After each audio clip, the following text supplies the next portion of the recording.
was made from the earth. Like the book says, we're all made of clay. And his soil lies fallow from the time of his birth, pure and sweet as the new light of day. The farmer, he sows his seed in the field.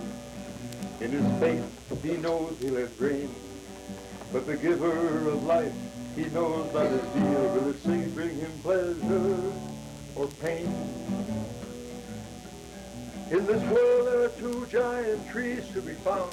Their branches spread into the sky. The wind gently blows the seeds to the ground.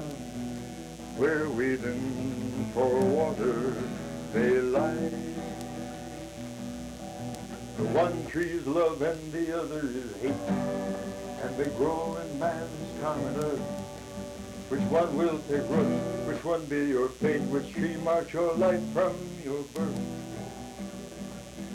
Some men are poisoned by hate's bitter brew, turning their hearts into stone, while in other men's eyes is love shining through. Do you know how your own soil was sown? Do you know how your own soil was sown?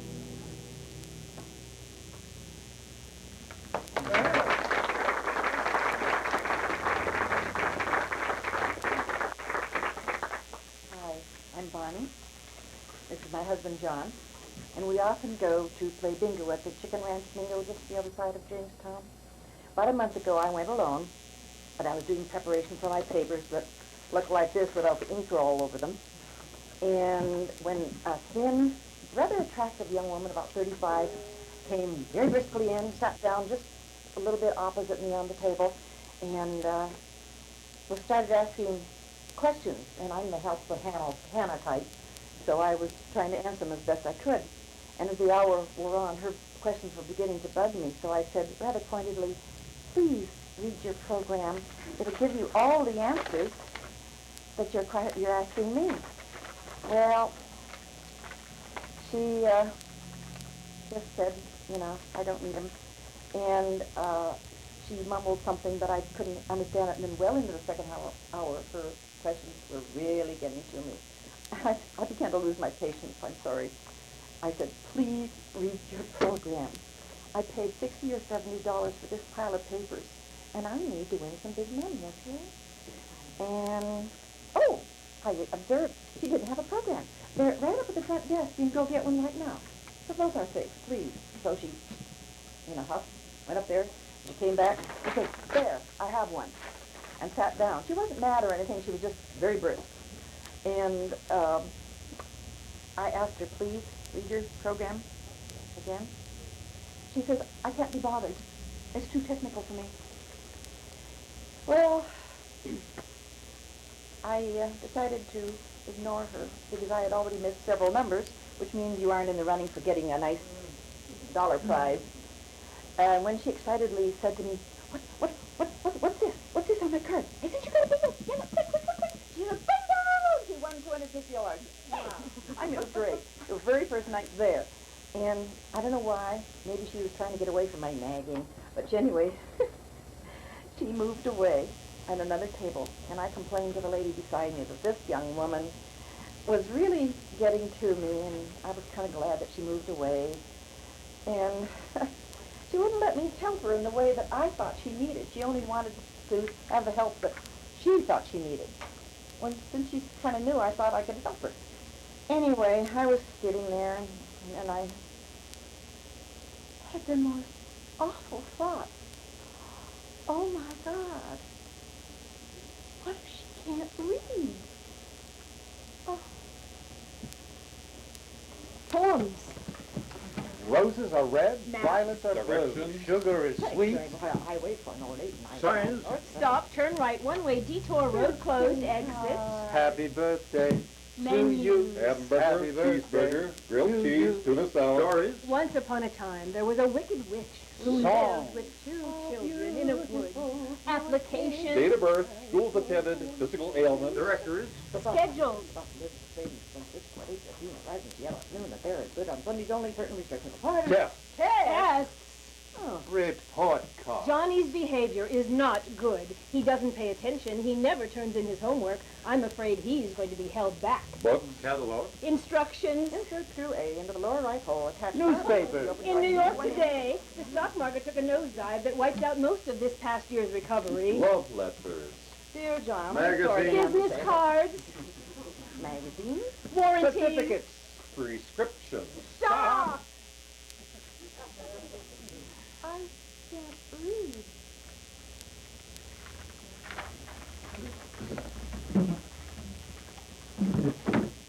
Imagine the frustrating, isolated, and secret world of an adult who cannot read or write. Imagine the anger, the fear, and hopelessness. Imagine that they are your neighbors, your friends, even your coworkers. They are. According to the 1992 survey, Adult Literacy in California, nearly half of all adult Californians are functionally illiterate. If literacy is defined as using printed and written information to function in society, to achieve one's goals, and to develop one's knowledge and potential, then half of our adult population are falling short. The reasons are many. Lack of early intervention, lack of parental support, overcrowded classrooms, unavailable remedial help. The results are disastrous. Because illiteracy is not just a personal problem, it is a social issue with far-reaching effects, with crime topping the list. High unemployment rates and low-paying jobs are strongly linked to the rates of adult illiteracy. High school dropout rates are also aligned to illiteracy. 21% of all Tuolumne high school dropout rates are also linked to that, and children 18 years of old, I'm so screwed up with this. 21% of all Tuolumne County residents 18 and older do not have a secondary education. In the first half of 1944, 20% of the births in Tuolumne County were to women who had not finished high school. Half of those were teens, and nearly 90% of the births to those women were on public assistance. So the problem affects us all. But we're here tonight to share the personal stories of several courageous people, your neighbors, your friends, your co-workers, who have decided to do something about their problem, and with the help of Tuolumne County Action Agency READ's program, they're all succeeding. What you're going to hear tonight are the stories of 6 people in the READ program, and this is based on their writing and also on interviews with these 6 people. My name is Mary. I was born and raised in Detroit, Michigan. I have an older sister and a younger brother. As far back as I can remember, the only friend I had in my family was my brother. I remember going to kindergarten in public school, and then in the 1st, 2nd, and 3rd grades, I was in Catholic school. And that is where it all started. In my mind, it's as if it all happened yesterday. I remember my parents taking me to a place where very educated people gave various tests. I was told I was retarded, and I would not fit into a normal school, and I would have to be sent to a training school. My brother was also sent away, but my sister went to the best schools there were. The school that I was sent to was mixed, which was fine with me. Color of skin didn't matter. But the school was not the best, and I never went from grade to grade. I remember my parents telling me I would never drive, never work, never get married, and that I couldn't do all the other things everyone else could. I would try to do something, and it would be all wrong. No one would take the time to listen or tell me why. It was very discouraging. I felt so unsure. And I couldn't understand why no one would listen or take the time to let me show them that I could learn if I was given a chance. My name is Ken. I was always frustrated. I didn't want to go to school. I just wanted to play outside with go-karts and motorcycles, build things and destroy things. I wasn't really interested in anything going on in school. I had a lot of trouble reading, and when I tried to get help, I'd end up being a smart aleck or getting in trouble so I wouldn't have to read. A lot of times the teachers would just skip me by. I got resource help a couple of times, but I go for a while, then get bored with it. Spelling was really hard for me. I cheated like you wouldn't believe in school. Before this class, if I had to spell wet paper bag to get out of one, I couldn't. My family split up when I was 8, so I bounced around a lot between my mom and my dad. I went to elementary school in Barstow, but I don't feel like I ever really was a kid. I started partying at a young age. My friends were a lot older. I couldn't relate to the kids at school. I dropped out of high school in 11th grade. I went to school in Alabama for a while. Then I moved to Sacramento.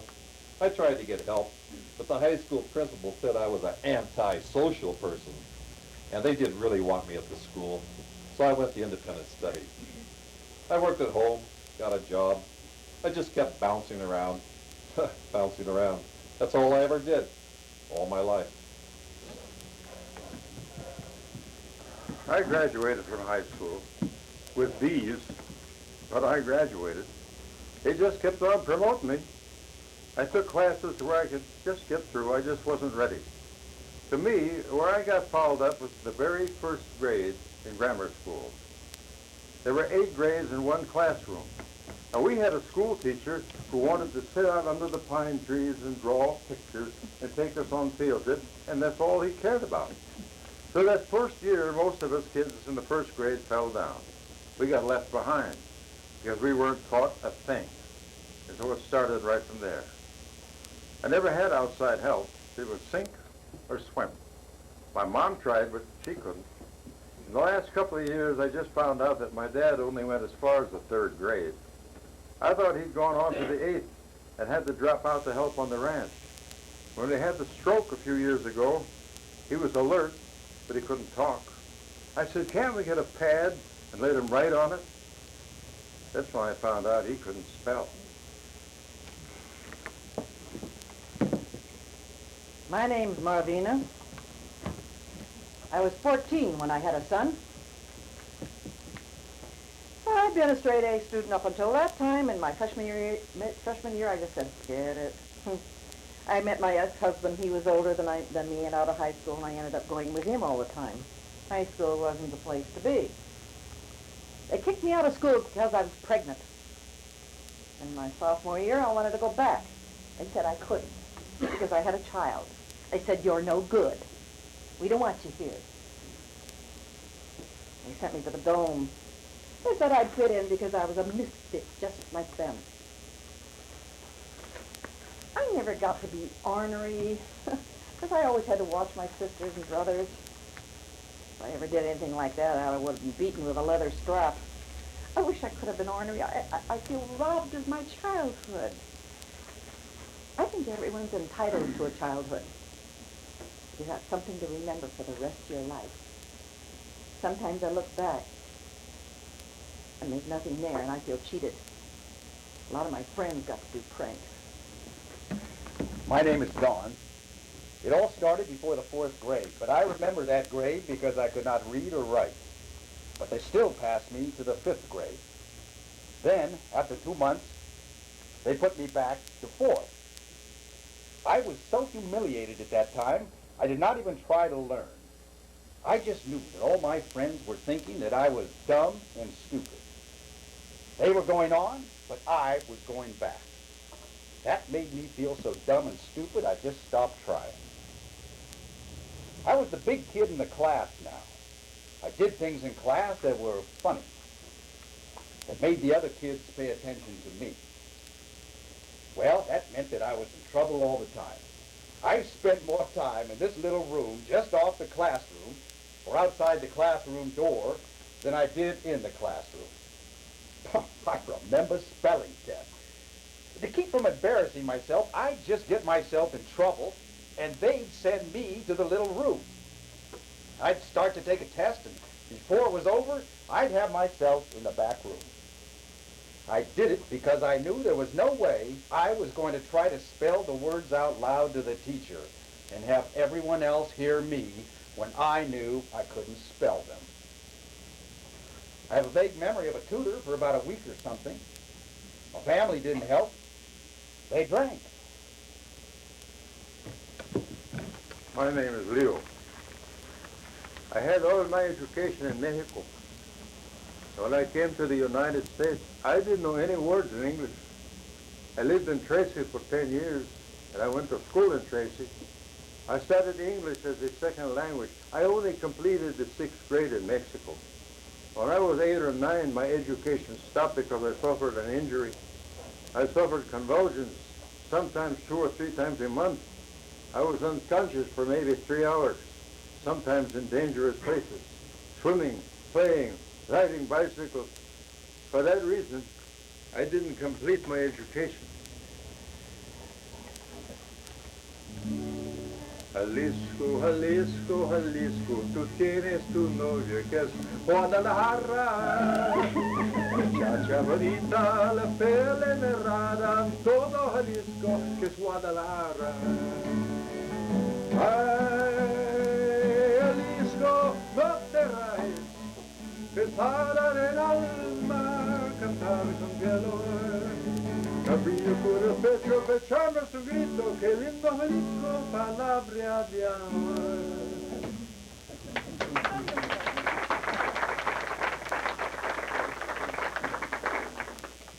I took my frustration out on my mother. I hit her, fought with her all the time. I told her I was going to leave home when I was old enough, and I did. When I told my mother I was going to learn to drive, she said... Well, who's going to teach you how to drive? And I said, a friend of mine. Oh, she is. Well, whose car are you going to use? I said, hers. Where are you going? I said, I'm going out on Schoolcraft Road. I said, I'm going to learn, and after I learn, I'm going to get a car, and I'm going to go away. And she said... Oh, okay. Well, you just go right ahead. So I had my friend teach me how to drive. I went and took the test. I didn't pass. So I said to the guy, I don't think I can pass this test. I can drive, but I don't know how to answer the question. And he said... Think positive. Come back. You get 2 chances, and you can do it. So I did. He gave me a book. I went home and read it. Then I went back and took the test. It took me 3 times, but I passed it. I walked in with my license, and my mother said... Well, Mary, I'm glad you did it. Now go show your dad. I said, I will.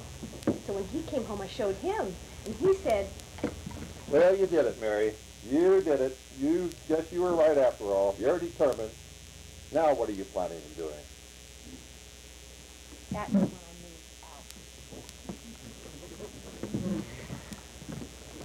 out. I was working about 6 years ago. I had my own place, my own life, but I was partying a lot. I was getting real skinny and not feeling well, and I just looked at myself one day and said I needed to get cleaned up. But it didn't happen then. It was later that I hit bottom and had to get help. I was 18 and I hit rock bottom.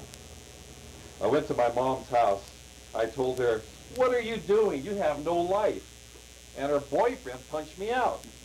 I wanted to kill him. But I said to myself, no, he'll do it to himself.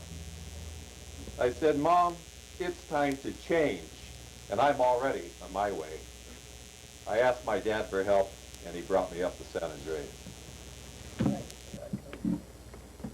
In the last 5 years, I was hoping to get promoted to lead person. Then I found out that the reason they passed over me was my spelling on some of the work orders. I know more about the job than they think I know, more than a lot of them know. So that hurt me when I was passed over for something I really wanted. I hated filling out job applications, but I didn't know what they wanted. When they asked about schooling, I had to put down that I was a freshman because that's as far as I'd gone. Employers don't like that. So the only places I've ever worked are Burger King and motels. Now I'm a clerk in a mini-mart. But I want something better. And you have to be able to read those job applications to have what they want, and I couldn't before. I've been put down all my life, but not anymore. I won't let them put me down.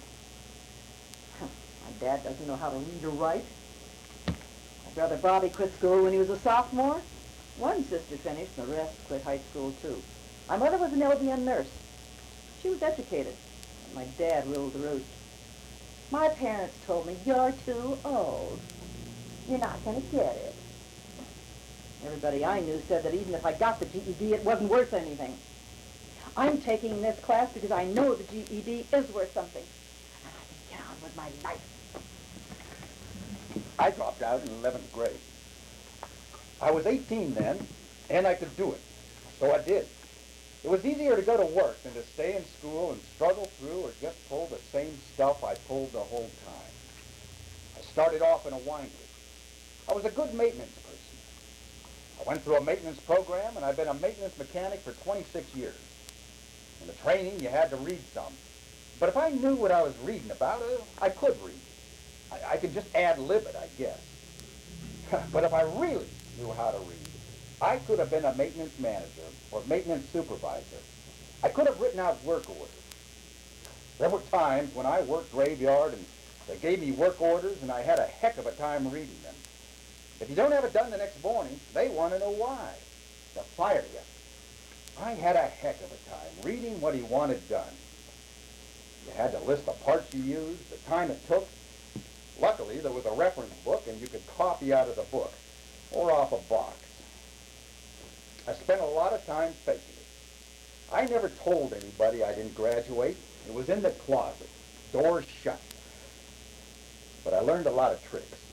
If you can't spell a word, if you can't find it in the dictionary, well, you can use the yellow pages and find a picture, or you could use a catalog. When my kids were little and they'd ask me questions like, what's this word? I'd say, ask your mom. I didn't have time. Well, I did have time, but that was a good excuse. I'm missing in my communication with people. I can't talk like most American people. I can read and understand when I read a book, but I can't talk. I can write a little, but not with the right spelling or the right words or grammar. I like to read. Right now I'm taking classes to read. I like to read in the church. Once a week I have a class at the Catholic Church. Sister Nancy teaches about 16 or 18 people. At home, when I have the time, I read English books. I read in a loud voice and pretend that I can do it. I went into the Job Corps when I was 17, and I started drinking and hanging out with the wrong crowd, skipping classes and staying out after curfew. Instead of trying to get my GED and take the nursing classes, I did all the wrong things and was thrown out of the Job Corps. As I look back now, I feel I haven't accomplished much in my life. I always felt I didn't have what it took and I didn't have enough backing from the right people. I always went with losers or the ones who had too many problems. I always wanted to help someone else, and I guess I also felt that those were the only people I fit in with.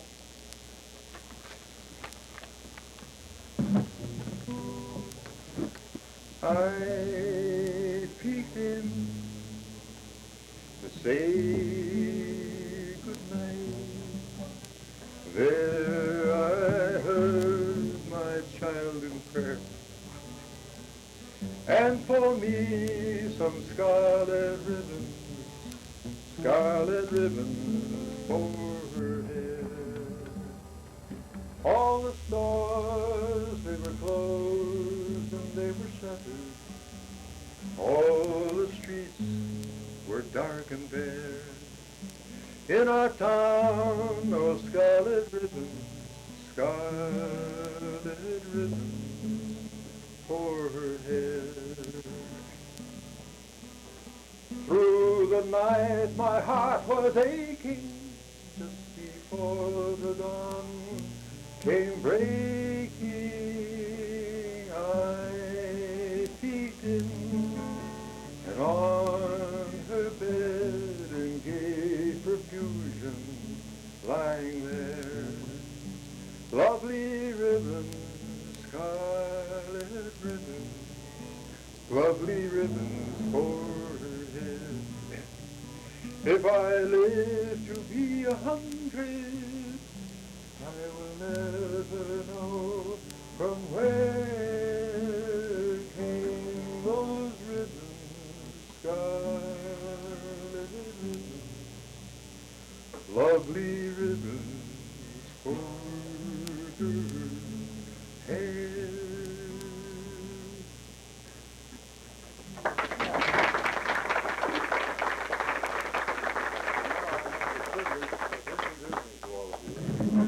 A lovely, lovely lady who has been in charge of this whole program, who is on top of the emergency and the need for it, a marvelous educator and a lovely lady, Bonnie Lynn. Good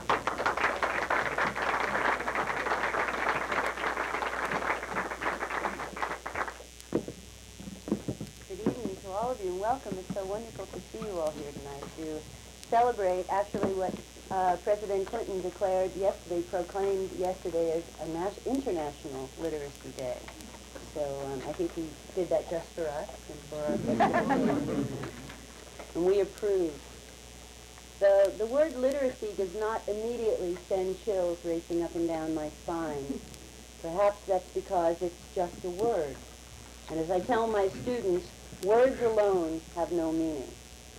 It is the connection between words that creates meaning in sentences, between sentences that creates meaning in paragraphs, paragraphs to pages, and pages to books. Perhaps the word loses its meaning, as so many others do, when they are continually bandied about in sound bites. Literacy today is a buzzword. Even according to national TV commercials, 1 in 5 people in this country don't have it. So we know that's not a good thing. But do we really know why? If I could make one comment about the importance of being able to read and write, and by the way, I would add think to this transaction, I would say this. Language is our link to one another, and the ability to use it, to give and receive its meanings in all their human richness, extends beyond any isolated task. Reading and writing are social acts.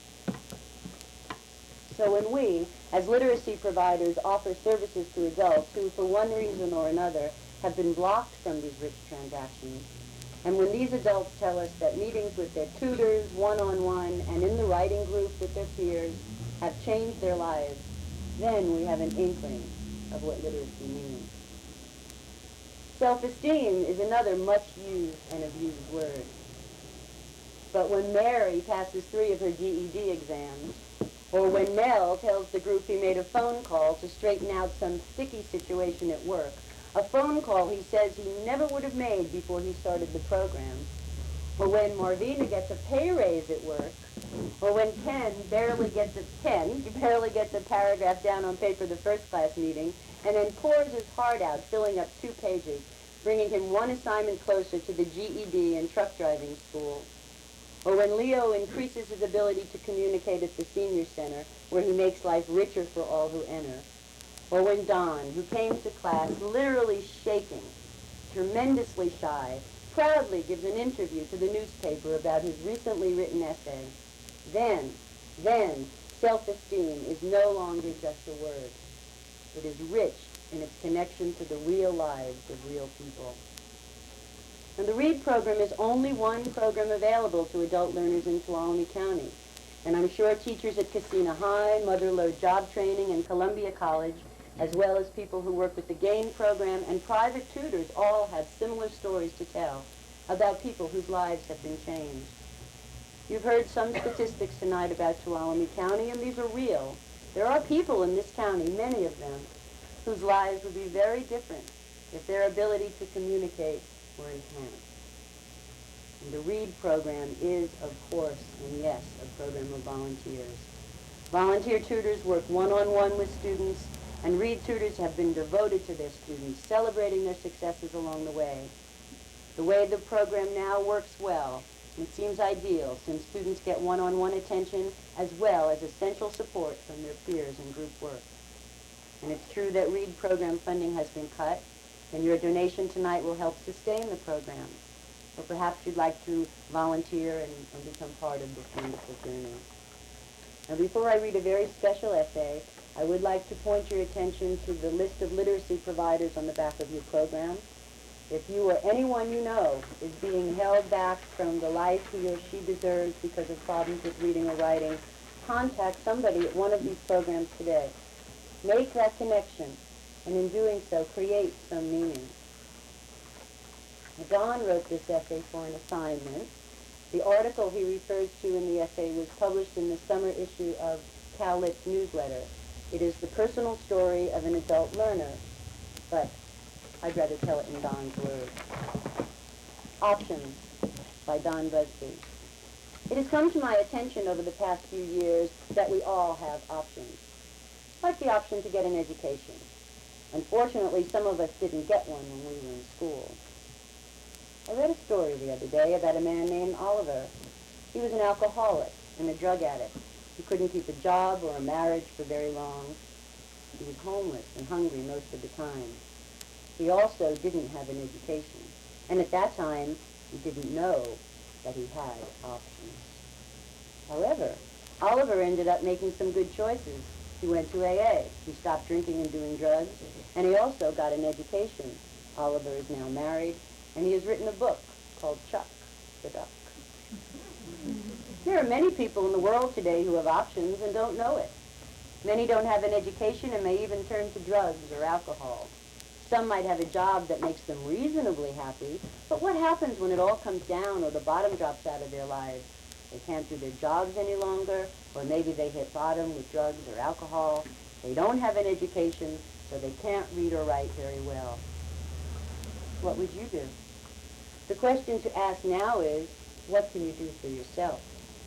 The first thing you have to do is admit to yourself that you have a problem, such as drugs or lack of education. Now you can do something about it. There are options out there for all of us, no matter what you need. There are drug programs if you have a drug problem, and there is AA if you have a drinking problem. There is even a program that can help you get an education. An education can take you a long way in your life. You can always better yourself if you put your mind to it and are not afraid to say, I can't read or spell.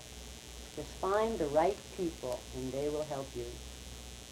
3 months ago, I couldn't read or write very well. But just the other day, I was able to read Oliver's story and to write this article because I found help. It doesn't matter how old we are, we all still have an option to get an education. Don't forget, Oliver did it, I did it, and so can you.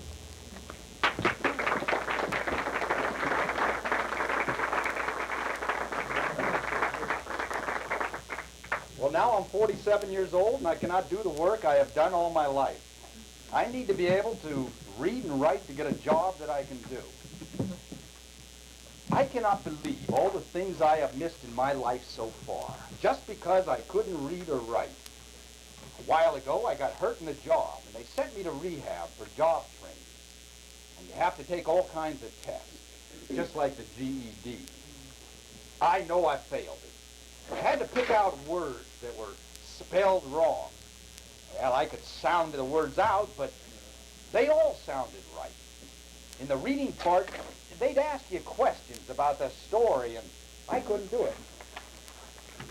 I put off for 6 months calling here. I picked up a brochure, but I didn't do it for a good 6 months. Why? I was scared, embarrassed. Then one day I did call.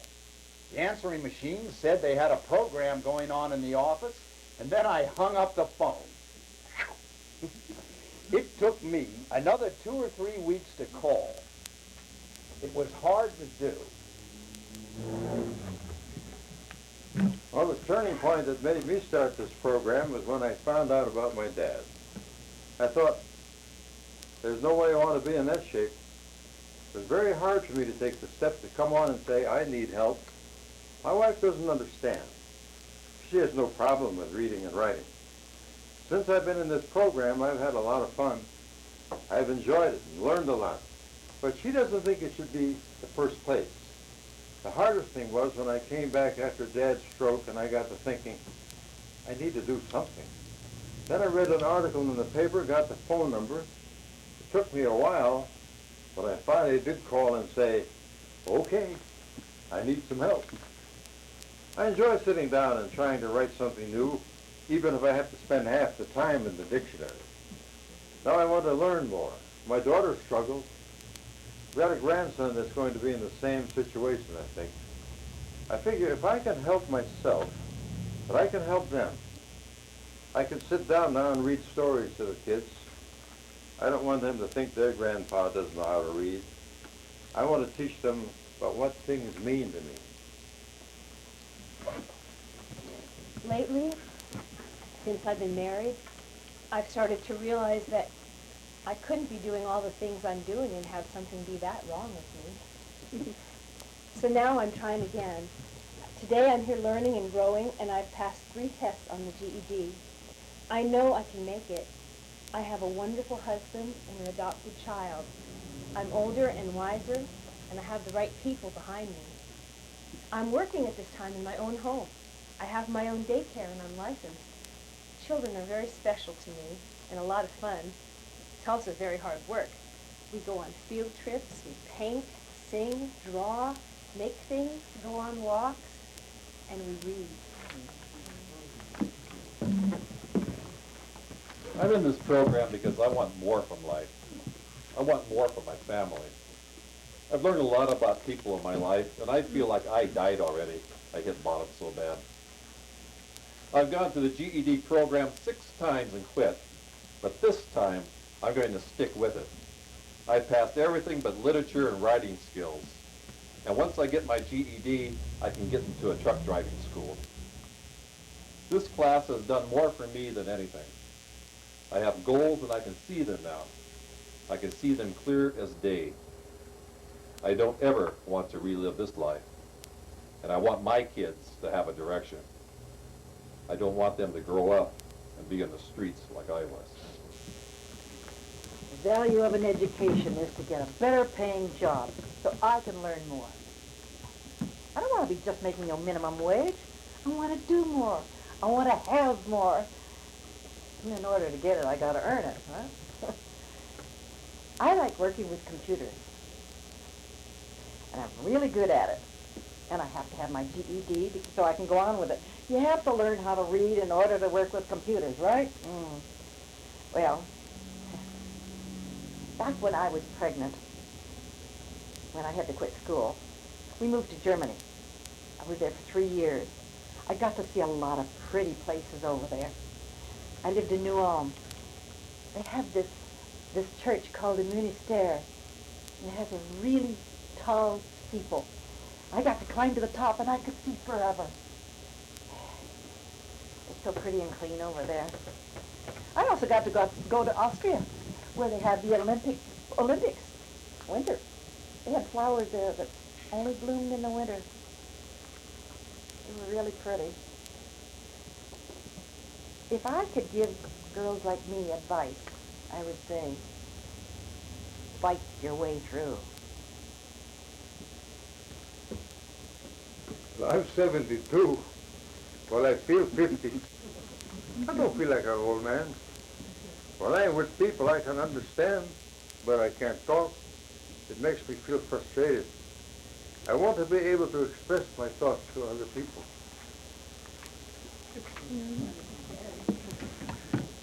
Dear Larry, hi, how are you? We haven't seen each other for a few years now, so I'm writing to see how you are doing.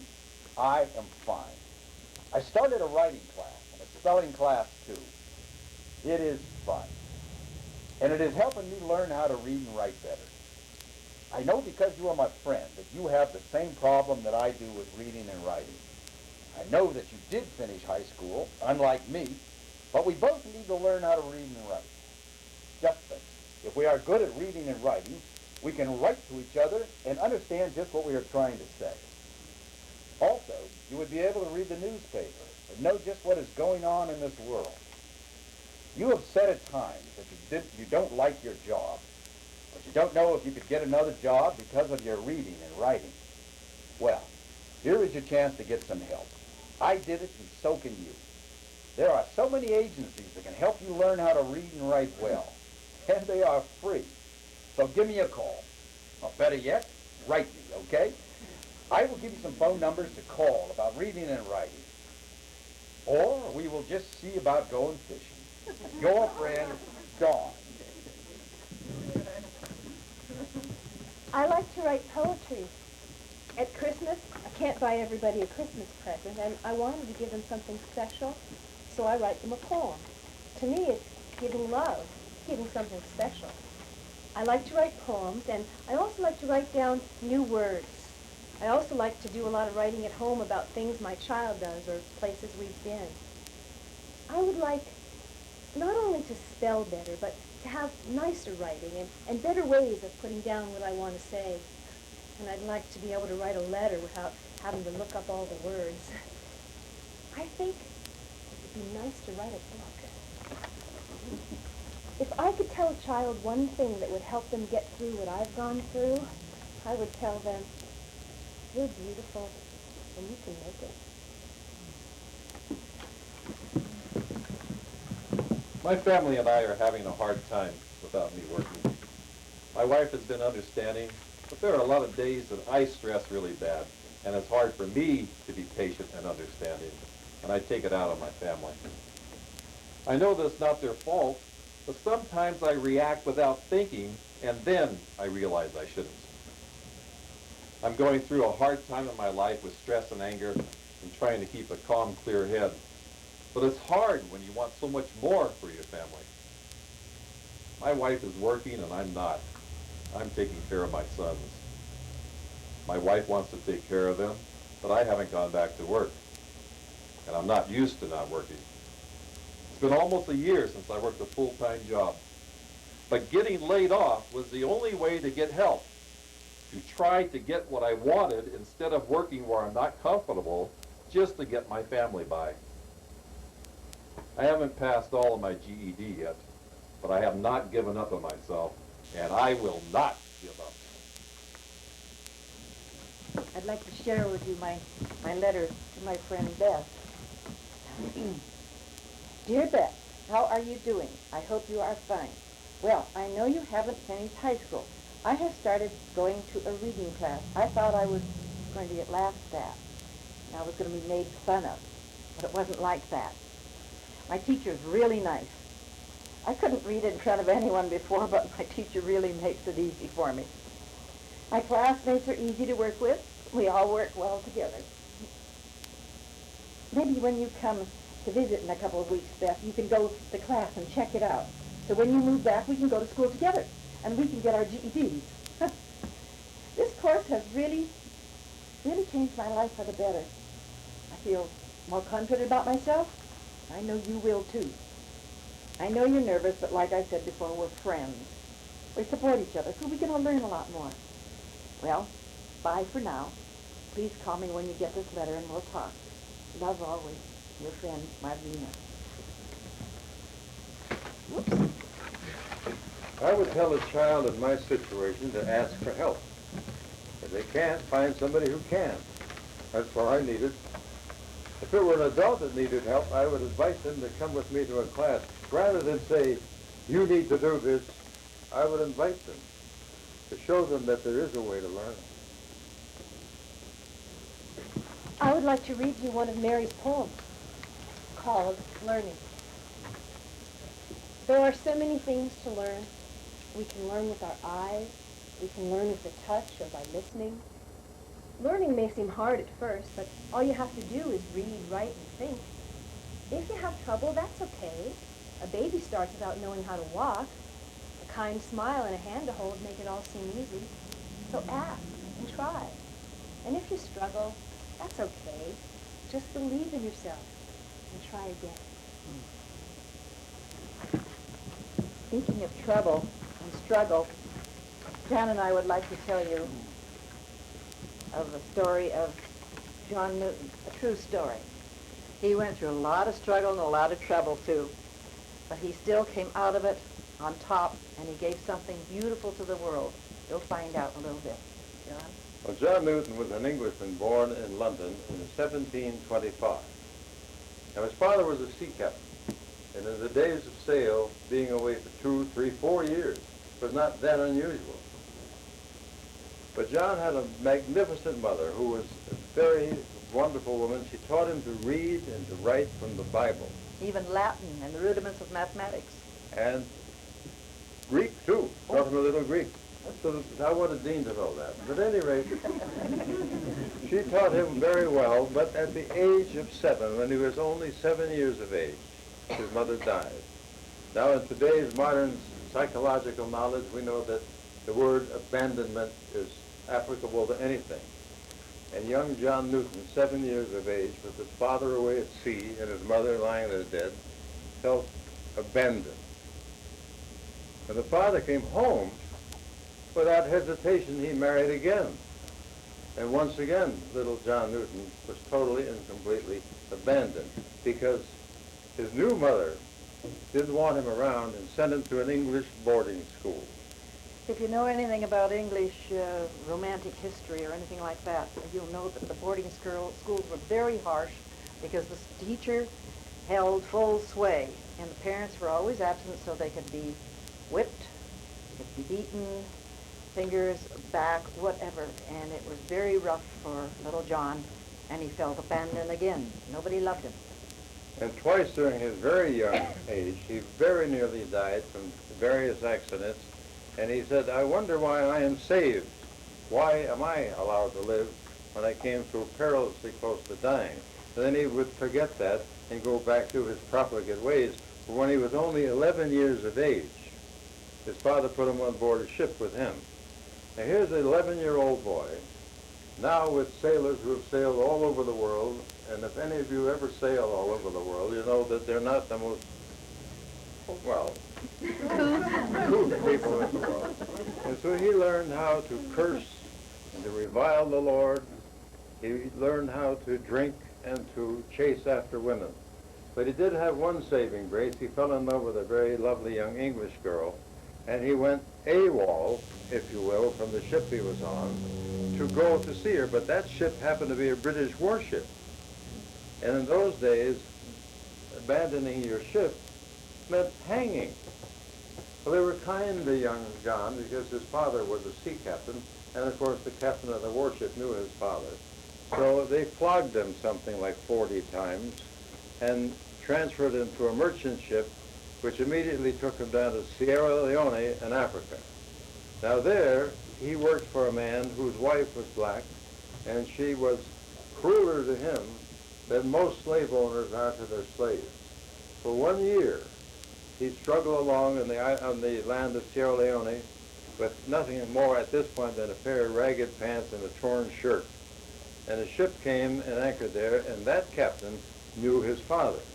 So fortunately for young John, he was allowed on board that ship, and he sailed on it all the way to South America, up the South American coast, America, and then into Newfoundland, where they went fishing, and God saved them because they caught a lot of fish, and then went through nothing but torture.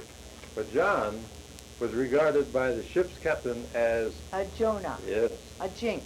They thought that all the bad weather and the storms and the ship constantly threatening to fall apart was his fault. So they threw him in the hold, shackled him, and that's where he kept company with the rats and the bilge water. But now the ship went through such unbelievable storms, they were all absolutely on their hands and knees in It was gratitude. starting to break up. When it foundered in Slough Willie in Northern Ireland, of course the men were Yeah. saved. Oh, yes, but first John said, Lord, if I'm saved from this, I swear I'm going to mend my ways. Well, he did mend his ways in another 7 years. It takes a little while to go from one stage to another. But 7 years later, he looked down, and he was then a slave captain. He looked down and said, I'm no longer a captain of a ship. I'm a jailer. That's all I am. And so he decided to quit the sea, and he went into the study of religion, and he became a British abbé. Now, he lived then in Olney, England, and two men. I think, Pastor Margaret, you may know of John and Charles Wesley. Yeah, just a little. Yeah. They were sent to Georgia, which at that point belonged to the English people, and General Oglethorpe was actually the commander of the Georgia area.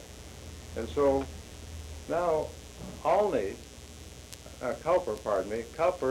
was another Englishman who went down there, and he heard his song in the Appalachian Mountains. Played on the old mountain fiddle down here, not up here. He swore that it was from the old Scottish bagpipe. We have yet to confirm that. We're still working in that piece of advice. But all you have to do is listen to the Canadian Bagpipers Band of some 300 pieces, 300 bagpipes, and this particular song will just leap out at you.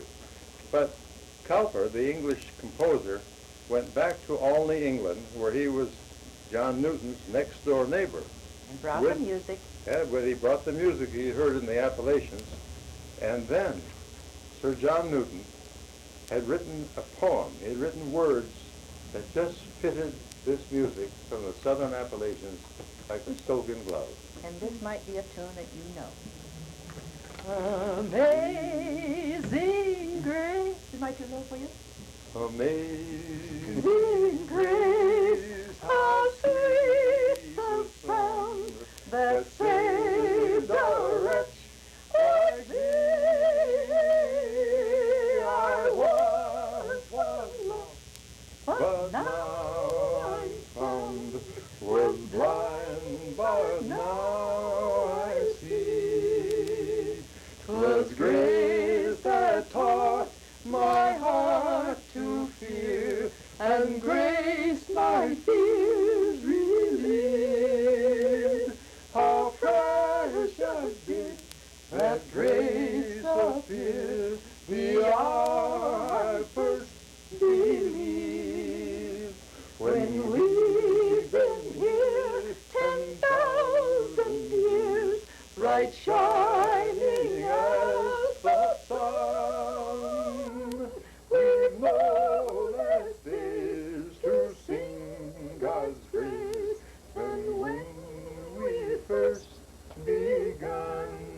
Sing with us the first verse.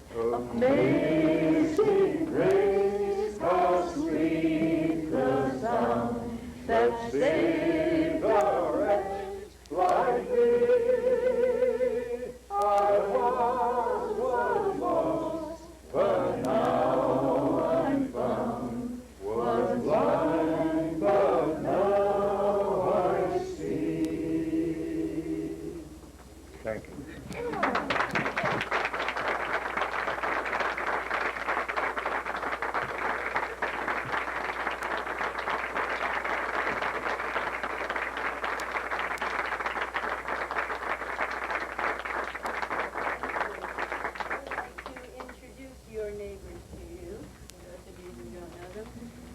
This gentleman here is Mr. John Mitchum, actor, stage, screen, television, Not that. Washington Street, Captain Mary's, Minor Shaft, right? And from a famous family, the Mitchum clan, that hails from, I know that's Delaware, is that the first? Connecticut. Yeah.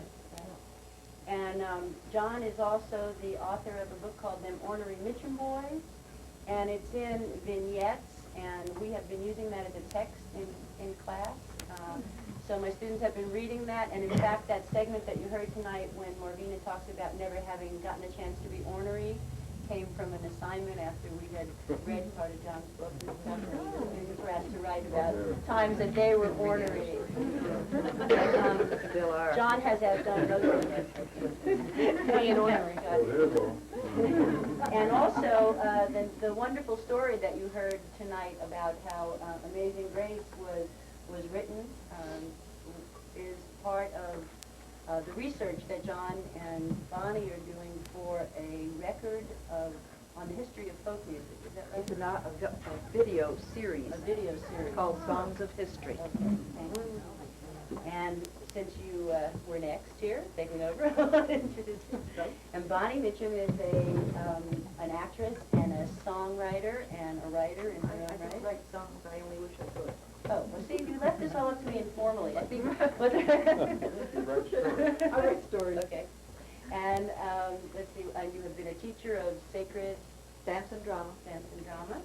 And the Mitchums are such wonderful community members. They have volunteered their time at the Mother Lode Women's Center and getting all geared up for the Wild West Film Festival and all the different fundraising activities of the Black Hat Committee of that organization.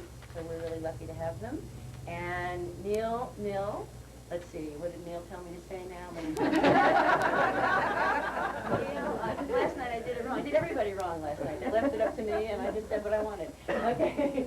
Neil is the actor who appeared in the opening show of every theater company in town.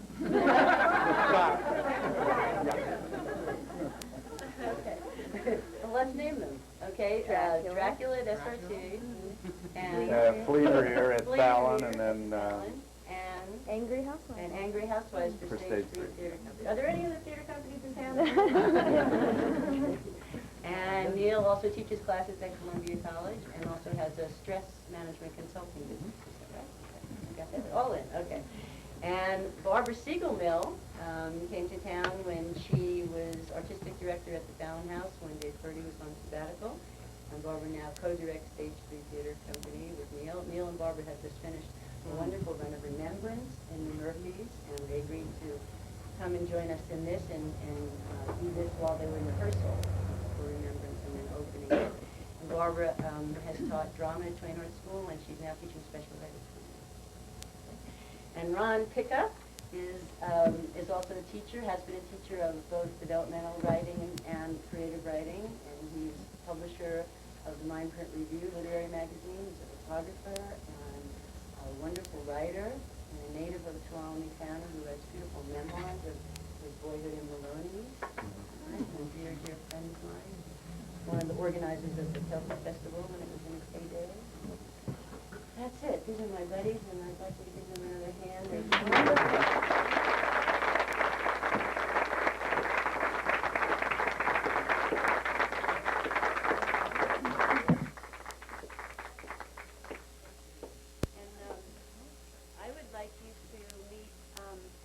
Said the real stars of the evening. And so before the students are going to come up, why don't you come up here and I'll introduce you. Come on down. Marvina, come on down. Oh, Marvina got flowers.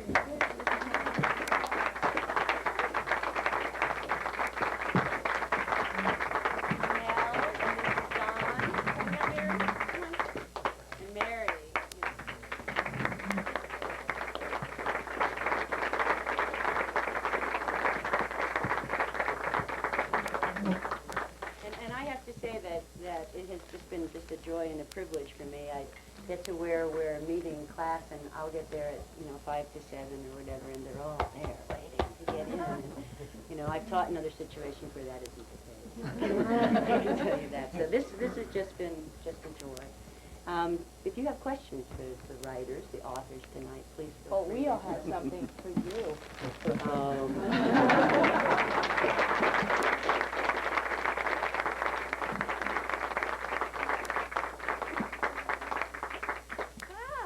Thank you very much. Questions for the author? That's a hard act to follow. Questions for me about the program or what we do or how we do? You said something about the funding being dropped or something? Mm-hmm. Shelley, would you like to address that? This is Shelley Hans. She's the executive director of that. Yeah. Well, if I stop my tears, this is so powerful, and it's really such a pleasure to be here. And I admire all of you so much. And your writing is so wonderful. Basically, we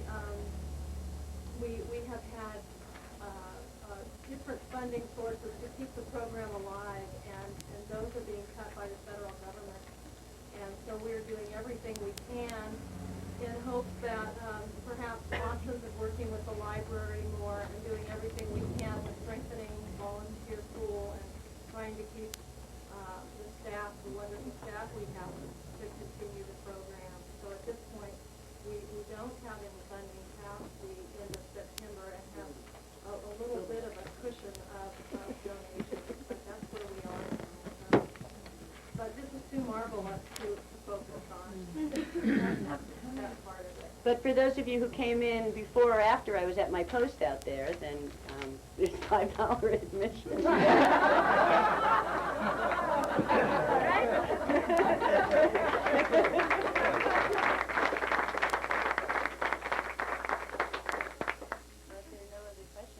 a question, Bunny. I was just wondering if you could tell us a bit about what kind of an experience it was for you tonight to hear your words presented on stage. No, it's really scary. It was very courageous for you to come and hear it. How long have you been in the program? 3 months. 3 months? I've been in about a year. And Mel, you've been in a little longer? Almost 2 years. Almost 2 years. It's a little harder, and it took me longer. She's doing great. She's doing great. That was in about 3 months. About 3 months, yeah. How many are in the program? Total in the program, what do we have, about 20 students now? 20? Yeah. We have 6 in the writing group. Leo is here tonight as well. He doesn't want to come up on That's not stage. counting the prisons and the, Right. Not counting the prison, Right. tutors at prison, and also we have tutors in the schools as well. But we have 6. The writing group, you know, was when we first got started, and I need to give Mary some credit for this. It was hard to get started, you know. It's hard for people to come forward, like you heard tonight, and even people who've been reading for a while, working with tutors, kind of didn't know, you know, what to expect and everything. And I remember our first meetings were really sort of like, oh, nobody's going to come, you know, and we all felt bad. And Mary, bless her, she, you know, she wrote a letter herself to, like, all the existing students on the list and made phone calls and everything. We just kept at it and kept, you know, kept meeting, and pretty soon one more would show up, one more would show up. Bonnie, may I say something? I wish that every one of you here would go up to Leo tonight and make him say something. I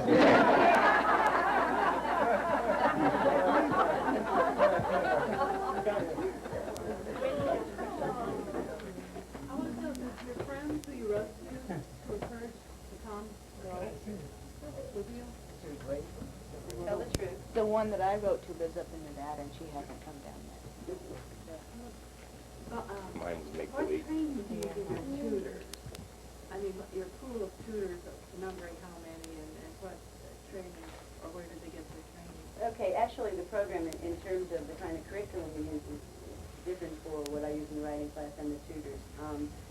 I do a sort of combination thing. The tutors that we train now are trained in 2 areas. They're trained in LAVA for lower level learners, and we've had some in-services for GEDs. In the writing class, I do language experience and phonics, and I do, you know, a combination of everything. But the specific training that the Action Agency offers at this point is in LAVA. When do you next training? Is in what did you say? Lava. It's a system of phonics. Did you see Stanley and Iris? The movie Stanley and Iris? It's working at a lower level, actually, than these students are. Where can we get a hold of you to volunteer? Okay. You can call the Action Agency, 533-1397, and you can call Joanne Bearhouse. Joanne, do you want to stand up? And talk to Joanne about volunteering. That's the lady you talk to. Okay. Mingle, you don't have to. Yeah, we can do this.